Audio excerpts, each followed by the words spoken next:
Ustadz, istri saya sulit sekali untuk bisa tertib salat, banyak melupakan salat-salat fardu. Padahal saya sudah berusaha untuk supaya tertib taat. Pertanyaan, bagaimana nanti pertanggungjawaban saya di akhirat?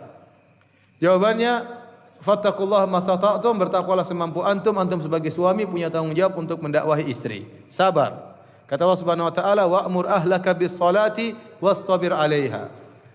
Perintahkanlah keluargamu untuk salat, anak istrimu salat, dan bersabarlah, sabar untuk salat, sabar untuk memerintahkan mereka dengan kata-kata yang lembut, perlu diingatkan berulang-ulang, sabar. Seandainya mereka tidak taat kepada antum dan tidak mau salat, maka antum sudah lepas tanggung jawab. Artinya antum tidak akan dituntut oleh Allah pada hari kiamat kelak.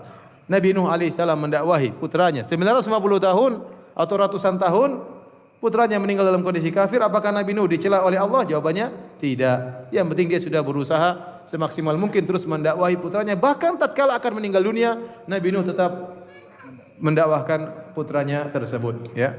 Jadi kita sebagai suami jangan egois. Ya. Allah melarang kita untuk egois. Kita harus memikirkan anak istri kita pula. Ya ayyuhalladzina amanu qu anfusakum wa ahlikum nara. Wahai kaum orang yang beriman, jagalah diri kalian dan keluarga kalian dari neraka jahanam. Jangan kita bilang, istri saya mau masuk neraka terserah, nanti ada bidadari di istana. Santai aja.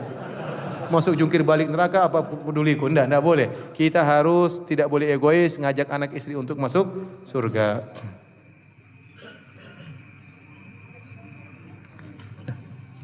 Ada lagi.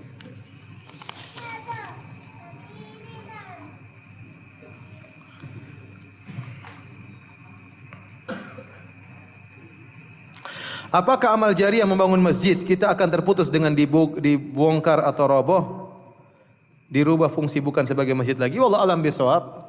Hadis dalam hadis Allah tidak mempersyaratkan atau Nabi tidak mempersyaratkan bangunan tersebut harus terus terus terjaga sampai hari kiamat, tidak.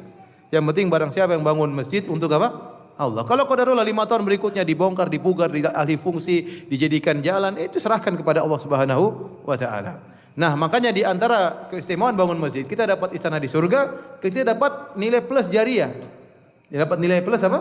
Jariah. Kalau ternyata 5 tahun kemudian masjidnya dibongkar, tidak lagi jadi tempat pengajian, jadi jalan misalnya, kita bilang terserah sama Allah. Allah tahu niat kita bangun masjid untuk apa? Pahala jariah. Apakah Allah terus mencatatnya atau tidak? Serahkan kepada Allah Subhanahu wa taala, ya.